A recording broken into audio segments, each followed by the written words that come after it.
Nessa noite eu quero convidar você para você ler um texto comigo, que é um texto do Evangelho que eu gosto muito. Eu gosto muito. É um texto que me abençoa, que me consola, porque ele fala da soberania de Jesus. A soberania de Jesus. Como o nosso Senhor, ele trabalha em todas as circunstâncias para que a vontade dele se realize. Os planos do Senhor não podem ser frustrados. Amém, irmãos? Os planos do Senhor não podem ser frustrados. E eu queria ler esse texto, Lucas 22, Evangelho de Lucas, capítulo 22, nós vamos ler do verso 1 até o verso 23. E quando a gente estiver lendo, eu gostaria que você prestasse atenção assim naquilo que Lucas vai dizendo, vai falando sobre a soberania de Jesus, a onisciência de Jesus, no meio de uma situação extremamente adversa, mas como Jesus não perde o controle. E eu queria compartilhar esse texto para que Deus nos abençoe, nos console, nos fortaleça nessa semana que começa. A palavra de Deus diz assim, Lucas 22, do verso 1 em diante. Estava próxima a festa dos pães sem fermento, chamada Páscoa. Os principais sacerdotes e os escribas procuravam uma forma de fazer o quê, irmãos? Uma forma de matar Jesus. Eles procuravam uma forma de matar Jesus porque temiam o povo. E isso o Evangelho de Marcos vai dizer que estava acontecendo então 2 dias antes da Páscoa, estava próxima, 2 dias, a festa da Páscoa. Verso 3, olha que coisa séria que Lucas fala. Ora, Satanás entrou em Judas. Que coisa, irmãos, que coisa. Judas foi abrindo o seu coração para o diabo e uma hora o diabo entrou nele. Satanás entrou em Judas, chamado Iscariotes, que era um dos 12. Judas foi entender-se com os principais sacerdotes e os capitães sobre como lhes entregaria Jesus. Eles se alegraram e combinaram em lhe dar dinheiro. E nós sabemos que foram quanto o dinheiro que ele recebeu? 30 moedas de prata. 30 moedas de prata era o preço de um escravo na época. Judas vendeu o seu senhor pelo preço de um escravo. Judas concordou e buscava uma boa ocasião, sublinhe isso, ele procurava uma boa ocasião para lhes entregar Jesus longe da multidão. Longe da multidão. Verso 7. Chegou o dia da Páscoa, chegou o dia da festa dos pães sem fermento, em que era necessário fazer o sacrifício do cordeiro pascal. Sublinhe isso, era necessário fazer o sacrifício do cordeiro pascal. Quem é o cordeiro pascal? Quem é o cordeiro que satisfaz plenamente as exigências da justiça de Deus? É Jesus. Ele é o cordeiro pascal. Então Jesus enviou Pedro e João dizendo, olha que coisa estranha, e olha a soberania de Jesus agora, olha que coisa pitoresca. Então Jesus enviou Pedro e João dizendo, vão e preparem a Páscoa para que a comamos, porque havia uma série de muitos preparativos que precisavam ser feitos para acontecer, para poder celebrar a Páscoa judaica. Vão e preparem a Páscoa para que a comamos. Eles lhe perguntaram, onde o Senhor quer que a preparemos? Jesus lhes explicou, olha só, ao entrar na cidade, vocês encontrarão um homem com um cântaro de água. Que coisa estranha, ó, irmãos. Sigam esse homem até a casa em que ele entrar e digam ao dono da casa, o mestre pergunta, onde fica o aposento no qual comerei a Páscoa com os meus discípulos? Ele lhes mostrará um espaçoso cenáculo mobiliado, ali façam os preparativos. Vamos ler juntos o verso 13? Vamos ler juntos? E indo...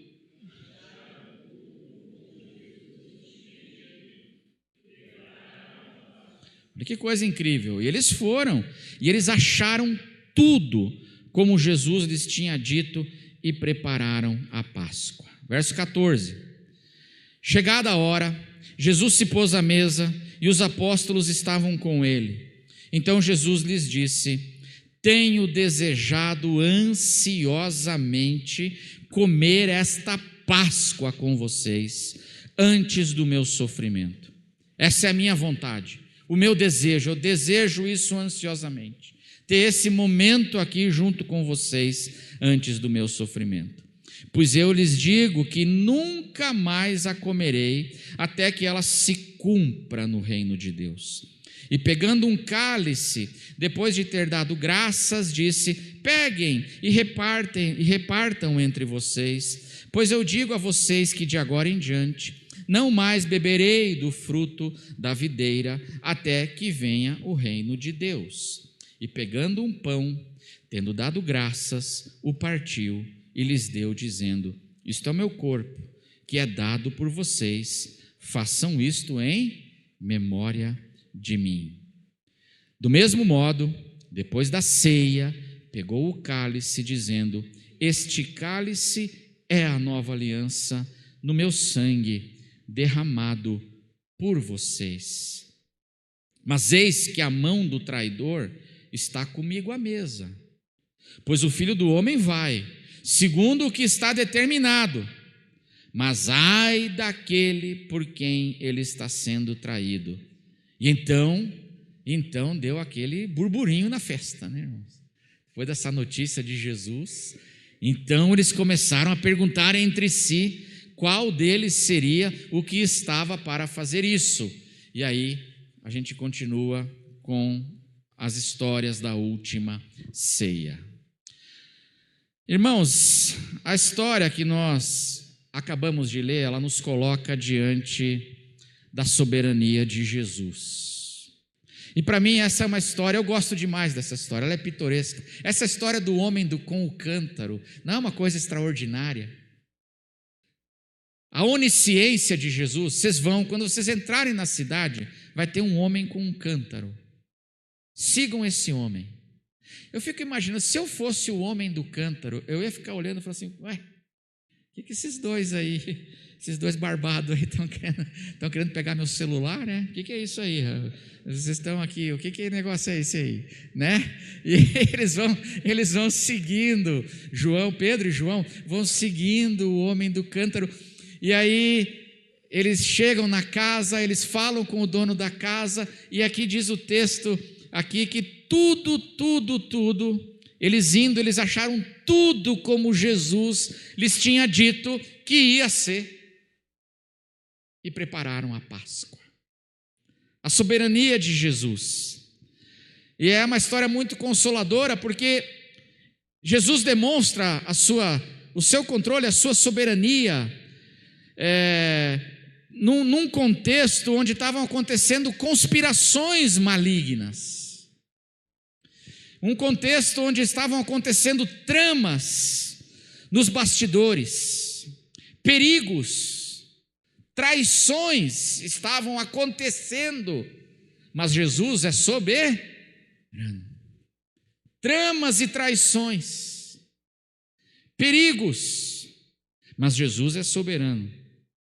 A história nos mostra como Jesus, apesar de todas as conspirações, está no controle de tudo, e como os planos dele, meus irmãos, se cumprem exatamente conforme a sua vontade.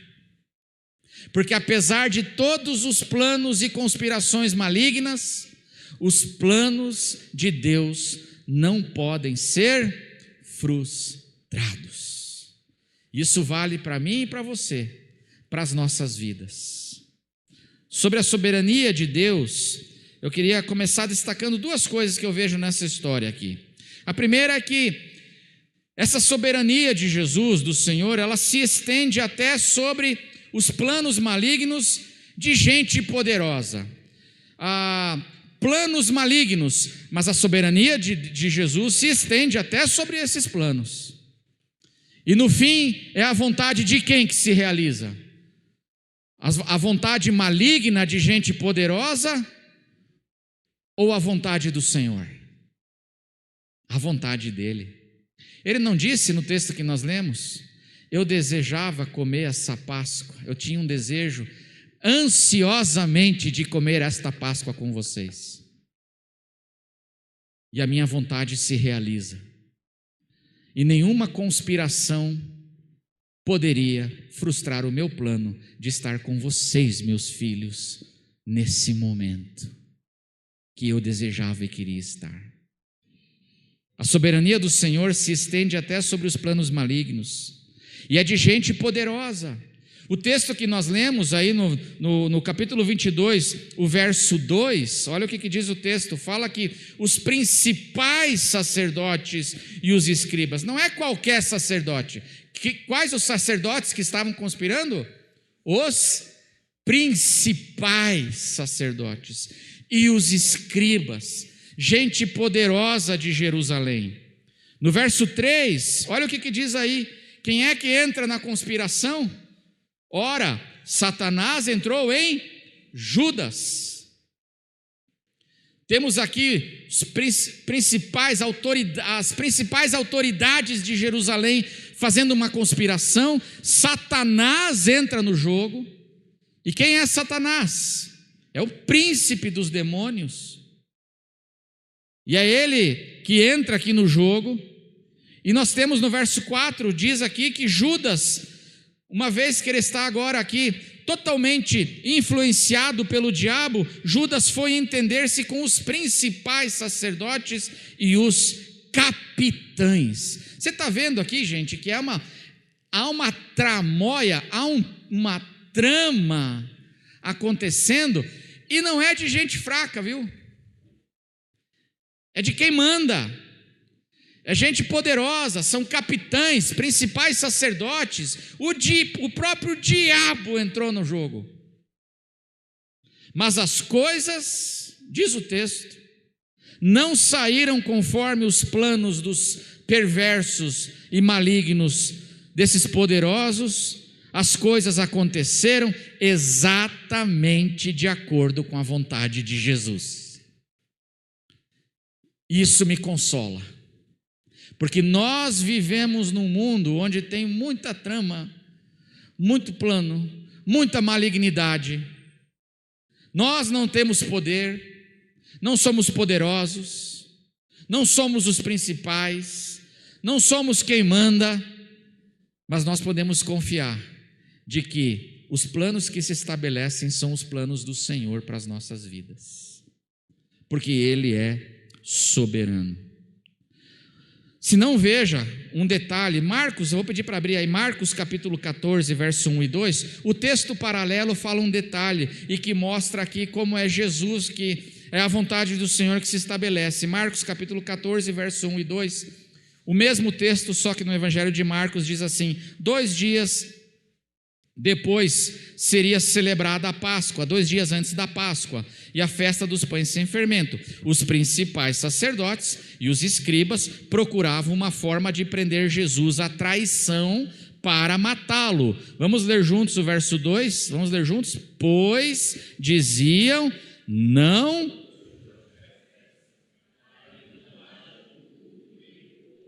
Então, qual era o plano dessas pessoas poderosas? Qual era o plano? Nós queremos matar Jesus, nós queremos nos livrar de Jesus, e isso tem que acontecer quando? No plano deles, antes da festa. Só que qual era a vontade de Jesus?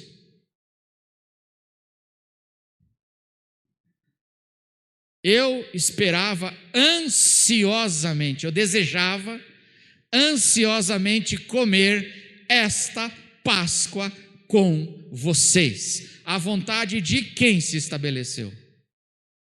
A vontade do Senhor. porque os poderosos queriam se livrar antes, o mais rápido possível.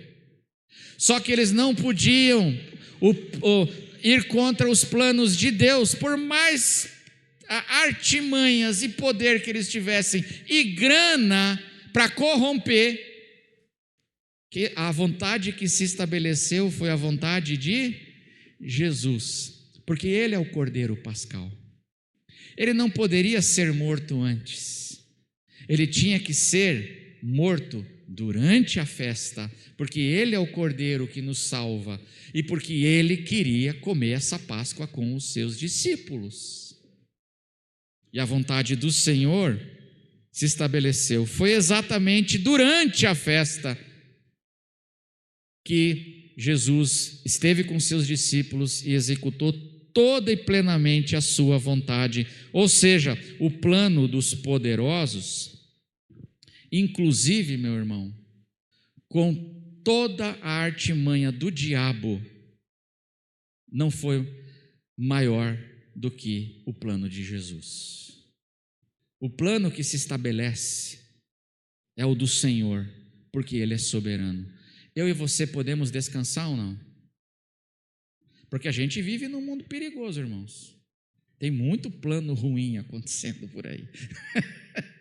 Tem muita coisa sendo tramada, muita maldade sendo planejada. E nós somos iguais aos discípulos. Os discípulos sabiam o que estava acontecendo ou não? Os discípulos não tinham ideia, a não ser Judas. Os outros não tinham ideia do que estava acontecendo. Mas a vontade que se estabelece é a vontade de Jesus. O próprio Satanás, olha que coisa maravilhosa. Eu acho isso de uma consolação, porque tem muita igreja que o diabo é mais importante que Jesus, né? Não tem muita igreja que o diabo é mais importante que Jesus? E parece que o Todo-Poderoso não é Jesus, o Todo-Poderoso é quem? É o diabo, é o devorador. Se você não fizer tudo que a gente manda, o devorador vai devorar você. Mas olha que interessante, que o próprio Satanás só agiu quando Jesus permitiu que ele agisse. Eu acho isso maravilhoso, meus irmãos. Eu acho isso me dá uma paz, uma segurança e uma consolação, que quem está no controle é o Senhor, e eu posso confiar nele, porque eu sei que a vontade dele vai se estabelecer, de modo que até o próprio diabo só agiu quando o Senhor lhe permitiu. Se não, veja aí João 13, 27. Agora o texto paralelo em João. Evangelho de João, capítulo 13, verso 27. Lembra? Jesus falou assim: um de vocês aí é traidor. Aí ficou aquele burburinho assim, pessoal, você sabe quem é? Ah, não sei, eu acho que é o fulano, hein? Você viu como ele veio diferente? O cabelo dele está diferente hoje. Será que é o fulano? Ficou aquele joguinho lá de detetive. Você já brincou de detetive, irmão? Lembra aquele joguinho detetive? Você ficava tentando descobrir assim quem foi que matou a senhora Brown, né? Aí ficava lá aquela coisa, as cartinhas, e eles ficaram ali, quem é, não sei o que. Aí Jesus falou assim: é aquele que eu der o pedaço molhado de pão. E ninguém entendeu nada. Que pedaço molhado de pão? O que foi? O quê? E aí Jesus molhou o pão e deu para Judas. E aí diz o verso 27. E depois que Judas recebeu o pedaço de pão, imediatamente, de novo, Satanás entrou nele. Então Jesus disse a Judas: o que você pretende fazer, faça-o depressa. Olha que coisa maravilhosa, irmãos. O diabo só teve autorização para executar lá as suas malignidades quando Jesus disse para ele assim: agora pode ir. Estou autorizando você a cumprir com esses seus planos malignos, dizendo isso para Judas. Então, primeira coisa sobre a soberania é que a soberania do Senhor, meus irmãos, ela se estende até sobre esses planos malignos que tentam se levantar, mas a vontade que se estabelece é a vontade do Senhor. A segunda coisa sobre a soberania de Deus é que A soberania do Senhor alcança aquilo que está para acontecer. Ele demonstra a sua onisciência aqui no texto. Coisas que ainda não aconteceram, mas elas estão ainda para acontecer. Aquela história do homem do cântaro, não é um negócio extraordinário isso? Eu acho essa história tão bonita e sempre me tocou, mostrando aqui a onisciência de Jesus. O homem do cântaro. Entrem na cidade e vocês vão ver um homem ali, sigam esse homem e tudo. A expressão da soberania é o verso 13, aqui de Lucas 22, diz assim: acharam tudo como o Senhor lhes tinha dito que ia ser. Tudo. Irmãos, olha para mim. Você crê que o Senhor tem o controle sobre todas as coisas e a vontade dele não pode ser frustrada? E que a gente pode confiar na palavra do Senhor? Porque tudo o que ele disse exatamente aconteceu daquele modo. Eu posso confiar na sua palavra ou não? Eu posso confiar na sua palavra. Porque o Senhor, tudo o que ele diz, desse modo se estabelece e acontece. E se ele diz que ele está conosco todos os dias até a consumação dos séculos, eu posso confiar que é assim que será até o fim. Nada pode me separar dele. Nada pode me separar do seu amor. Não existe planos e conspirações, por mais poderosos que sejam, por mais dinheiro que esteja envolvido, 30 moedas de prata, corrupções, mas quem nos conduz é o Senhor, e as coisas acontecem exatamente do modo como Ele diz e como Ele quer. Eu posso confiar. 3 aplicações para encerrar sobre essa soberania, 3 aplicações para a nossa vida. Primeiro, irmãos, que na sua soberania o Senhor nos livra de coisas que nós nem imaginamos. Havia uma conspiração em andamento. E os discípulos sabiam ou não? Os discípulos nem imaginavam o que estava acontecendo. Mas o Senhor nos livra de coisas que nós nem imaginamos, meus irmãos, na sua soberania. E aí vem essa história estranha do cântaro. Por quê? Porque o texto que nós lemos diz que Judas e aqueles poderosos fizeram um plano, e Judas, diz o texto, que ele procurava ocasião, uma boa ocasião para entregar Jesus. Aí eu pergunto para você, se Judas soubesse de antemão aonde Jesus estaria com os discípulos na última ceia, ele entregaria ou não entregaria para os sacerdotes e para os inimigos? É claro que entregaria, é claro que ele entregaria. Se ele soubesse de antemão, você começa a entender por que Jesus faz todo um 007 aqui, né? É um negócio assim, né? Misterioso, esse movimento. Por que Jesus não simplesmente fala assim para o João e para o Pedro: está aqui o endereço, mandei para o teu WhatsApp, Pedro, o endereço, vai lá e prepara? Por quê? Porque se o Judas fica sabendo, ele está procurando ocasião. Se ele fica sabendo onde eles vão estar, ele vai e entrega para os inimigos, e quando Jesus chega, quem vai estar lá já esperando? Os inimigos. E aí, tanto Jesus quanto os seus discípulos seriam presos, correriam perigo. Jesus está fazendo aqui esse movimento do homem do cântaro, dizendo assim: olha, vocês entrem na cidade e vai ter o homem lá, e aí vocês sigam esse homem, e preparem a ceia onde for. E aí ninguém está sabendo onde é a ceia, só Pedro e João e Jesus. Aí quando chegou a hora certa, estava tudo preparado, eles foram. E Judas assim não pôde fazer o quê? entregar eles, né? Então Jesus já de antemão estava fazendo o quê? Livrando os seus discípulos que nem imaginavam, ele já estava livrando eles de antemão, através da sua soberania. Irmãos, se Judas sabe de antemão e entrega, provavelmente eles não teriam nem a última ceia, porque o plano era matar Jesus antes da festa. Você entende? Provavelmente não teriam nem a última ceia. Mas Jesus queria ou não comer a última ceia? Ele desejava ou não desejava comer essa última ceia? Qual vontade se estabeleceu? A dos inimigos poderosos ou a do Senhor? A do Senhor. É muito interessante o que essa história nos conta sobre esse cuidado do Senhor. Queria fazer uma pergunta para você, meu irmão, você está confuso hoje? Você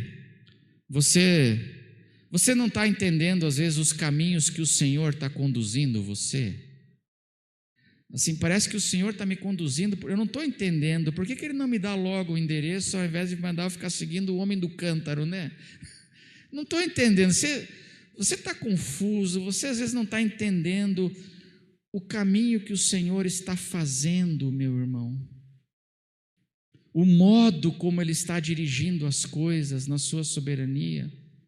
Meu irmão, confia em Jesus, porque tudo o que Ele está fazendo, mesmo que às vezes eu não esteja entendendo, é para o nosso bem, é porque é o melhor para nós. Ele está me livrando de coisas que eu nem imagino, não consigo nem compreender.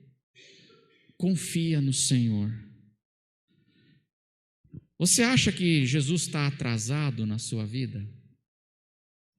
Jesus está demorando demais ou demorou demais? Que a ação dele demorou demais? Pois confie no Senhor, porque o Senhor sabe o que Ele está fazendo e como é que Ele está dirigindo as nossas vidas. Porque olha que coisa curiosa que diz esse texto aqui, no capítulo 22, verso 7, vai aparecer aí na tela. Chegou o dia da festa dos pães sem fermento, que é a Páscoa, né, irmãos?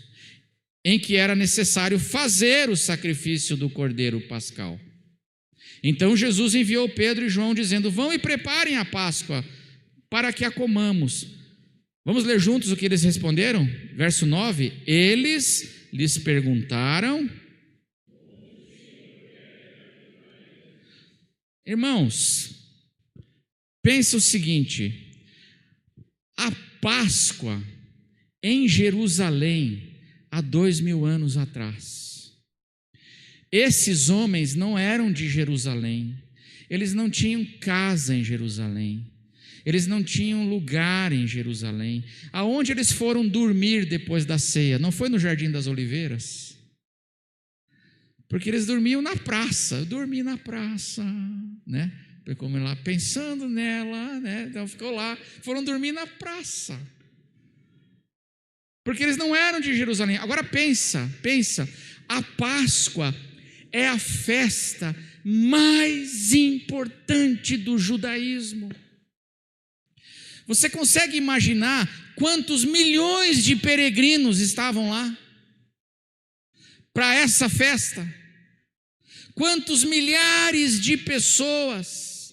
A cidade completamente lotada.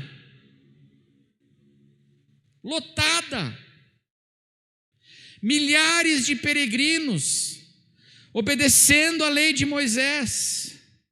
Tinha lugar para preparar essa festa ou não?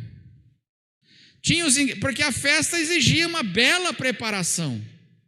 A Páscoa judaica é cheia de ingredientes e cheia de comidas e sequências e um cerimonial. A Páscoa judaica. Por isso que os discípulos perguntam: onde é que o Senhor quer que a gente prepare essa Páscoa? Aonde, Senhor? Porque, Senhor, não tem como. Senhor, A gente devia ter pensado isso, começar a pensar nisso, Jesus, na semana passada. Porque onde é que a gente vai achar cordeiro a essa hora agora, no dia da festa? Será que ia ter no Carrefour lá da época, lá, ainda cordeiro na geladeira? Possivelmente não. As irmãs sabem aqui, no Natal, quando vocês vão preparar a ceia do Natal, você já tem que comprar as coisas quando? E se preparar quando? Porque se você for no dia, você não acha, você acha o peru mais feio, tadinho, que tem lá, né? É um peru que já virou galinha, né? Então, que sobrou. Você sabe como é. E aí, em outras palavras, peraí, Jesus está atrasado, quer dizer, Senhor, hoje, não, Senhor, onde é que a gente vai preparar isso?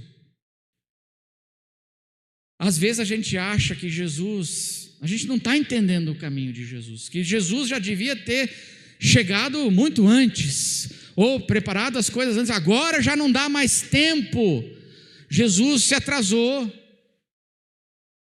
Mas a gente tem que aprender a confiar no Senhor, no tempo do Senhor.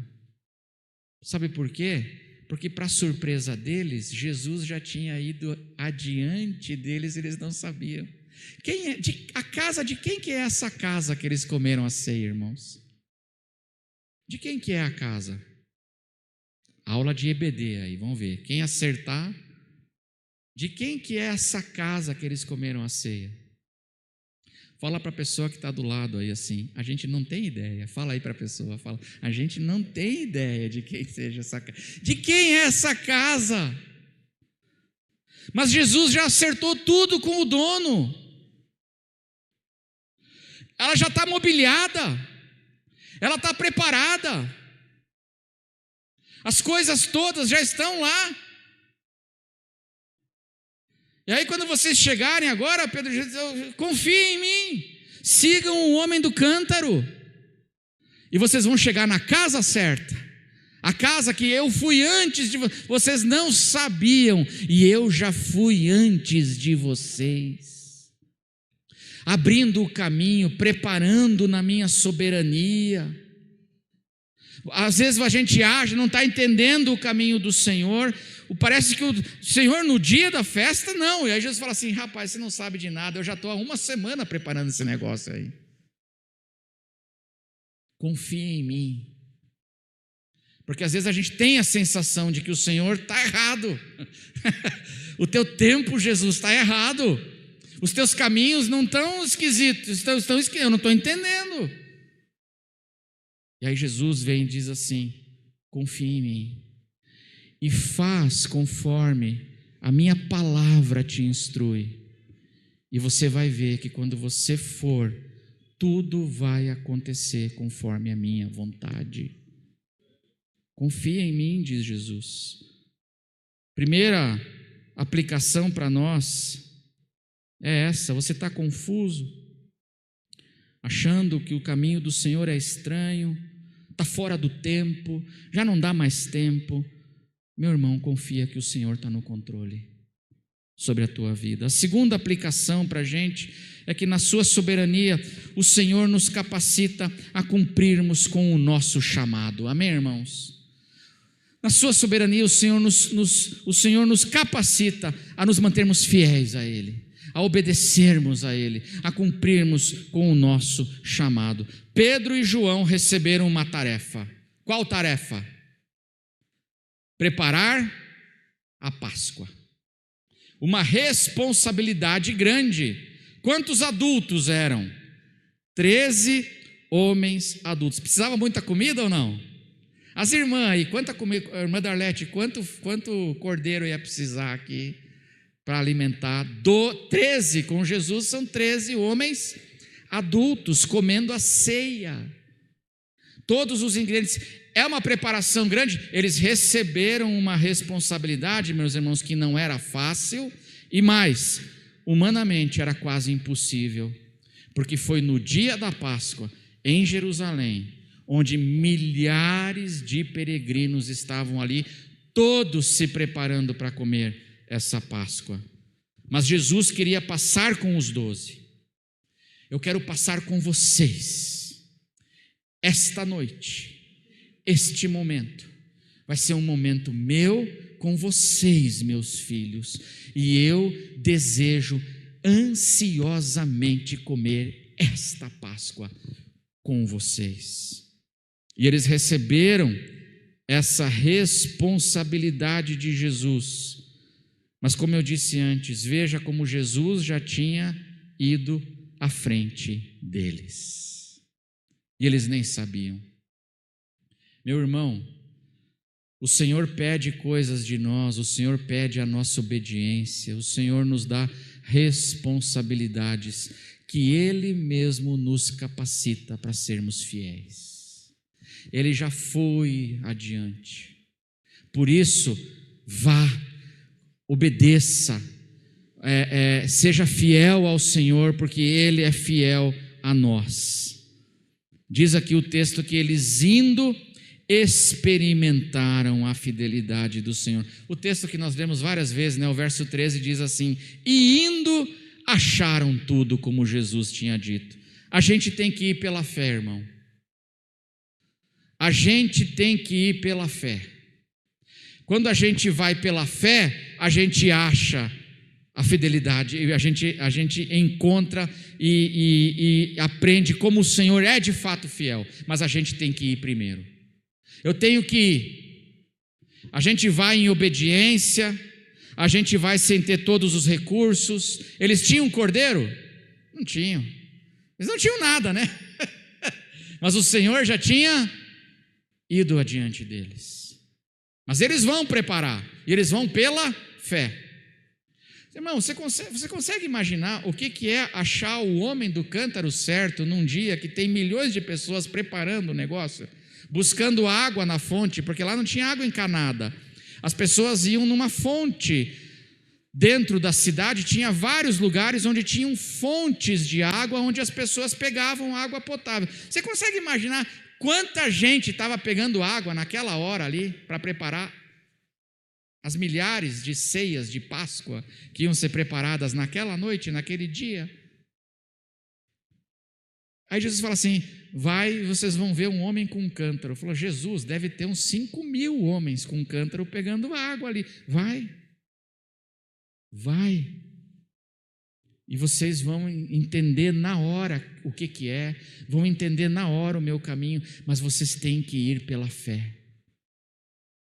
A gente vai sem ter as respostas.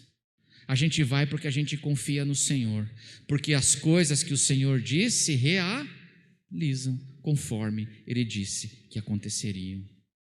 O Senhor nos capacita, na sua soberania, nos capacita a cumprirmos com o nosso chamado. E para encerrarmos, meus irmãos, aqui uma terceira aplicação dessa soberania de Jesus para nós, é que na sua soberania, o Senhor nos prepara para as coisas que nós teremos que enfrentar. Amém, irmãos? Porque esses seus discípulos, eles não tinham ideia ainda, mas naquela noite, eles enfrentariam muitas coisas que eles jamais imaginaram.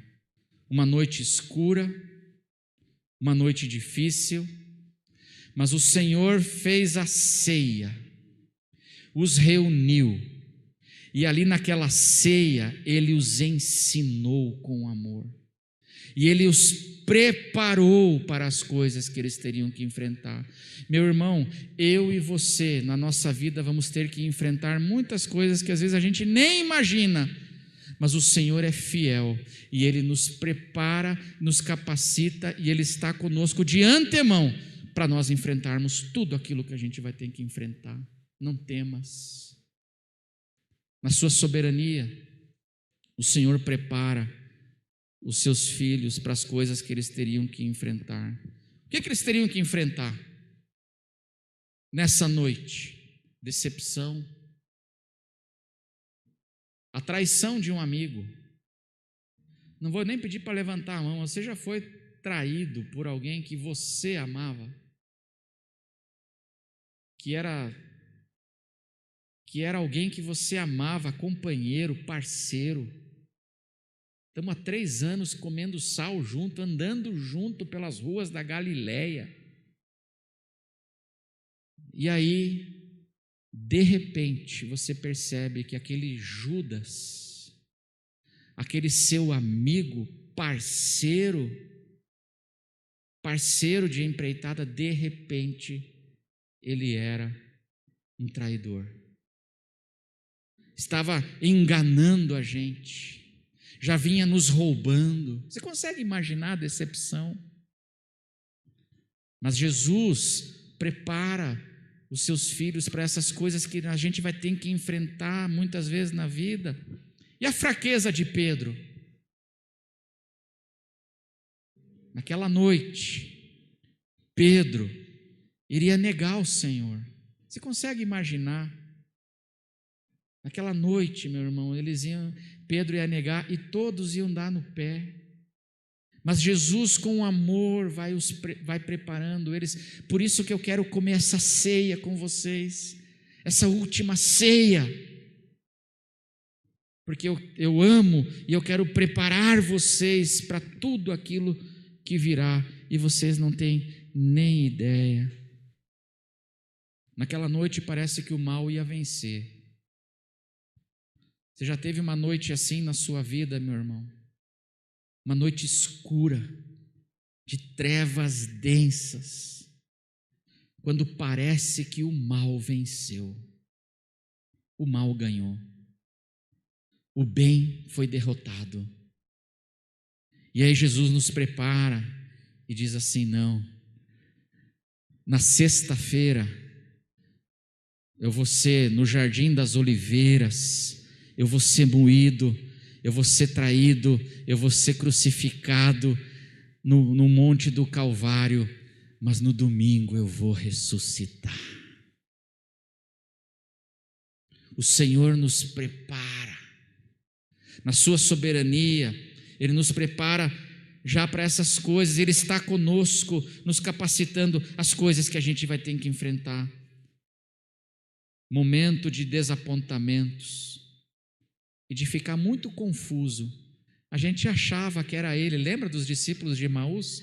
A gente achava que era Ele, que Ele seria o Messias que nos libertaria de Roma. A gente achava que era Ele, mas Ele morreu já faz 3 dias. Estou confuso, estou andando assim, não estou entendendo. Mas o Senhor está com eles. No caminho de Emaús, eles nem reconhecem Jesus. O Senhor está do seu lado, o Senhor é contigo. Na sua soberania, meus irmãos, o Senhor nos prepara para as coisas que nós teremos que enfrentar. Amém, irmãos? O Senhor nos livra de coisas que nós nem imaginamos. O Senhor nos capacita para nos mantermos fiéis ao seu chamado.